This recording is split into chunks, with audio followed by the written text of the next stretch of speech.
Hello, it's Jim Hutchins for the Jerusalem Connection Truth Report for January 18th, 2017. Well, we have survived, or I should say Israel has survived, the so-called peace conference, Paris Peace Conference, this past Sunday. And this conference alerted us to an ongoing consideration of the times in which we live.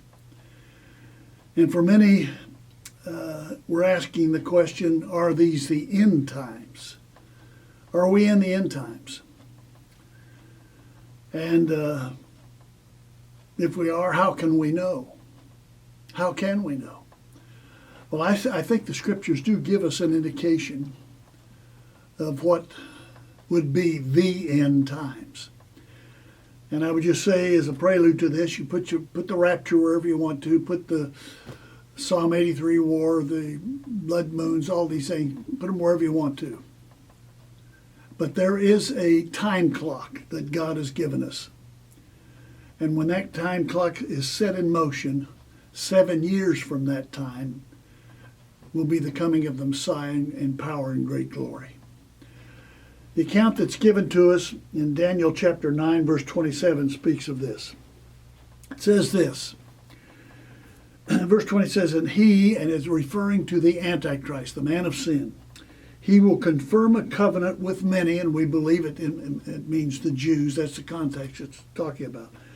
He will confirm a covenant with many for 1 7-year period. In the middle of that 7 years, 3.5 years into it, he will put an end to the sacrifice and offering, implying that the temple is in existence and there are sacrifices and offerings being made. He will put an end to that, the sacrifice and offering, and on the wings of the temple he will set up the abomination that causes desolation until the end that is decreed is poured out on him. The abomination of desolation takes place 3.5 years into that 7-year period.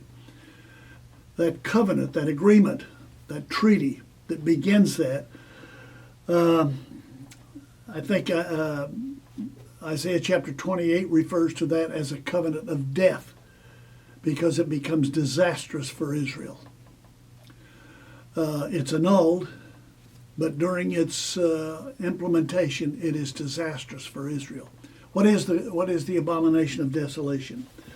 Well, I think it's Jesus speaks of this in Matthew 24, but it's spelled out in detail in 2 Thessalonians chapter 2.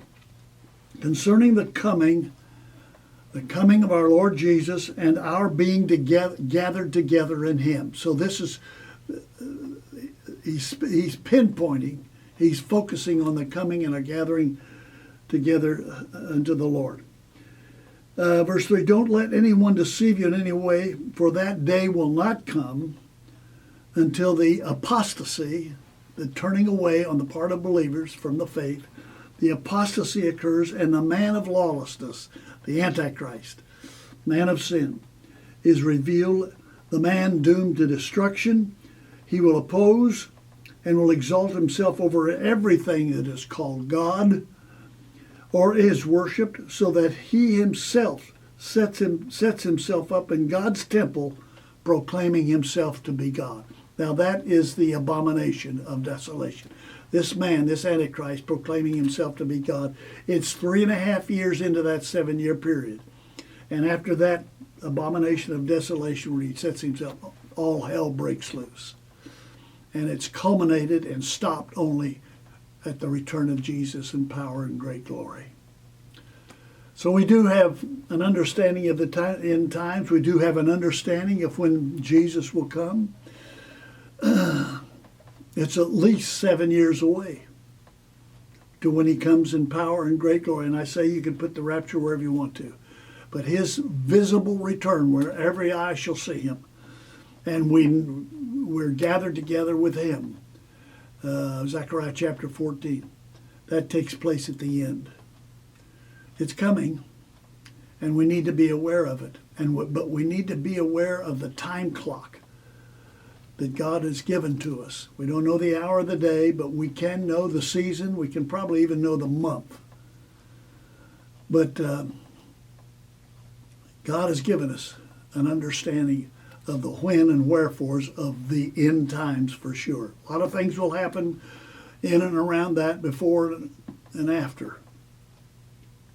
But that's the key. Daniel 9:27, when that agreement, that treaty is made. And it will include, I believe, the authorization to rebuild the temple in Jerusalem. There has to be a temple.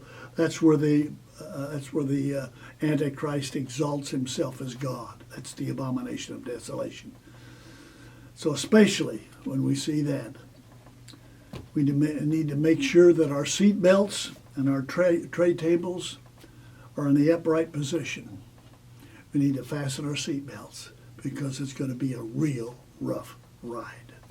And that's the truth.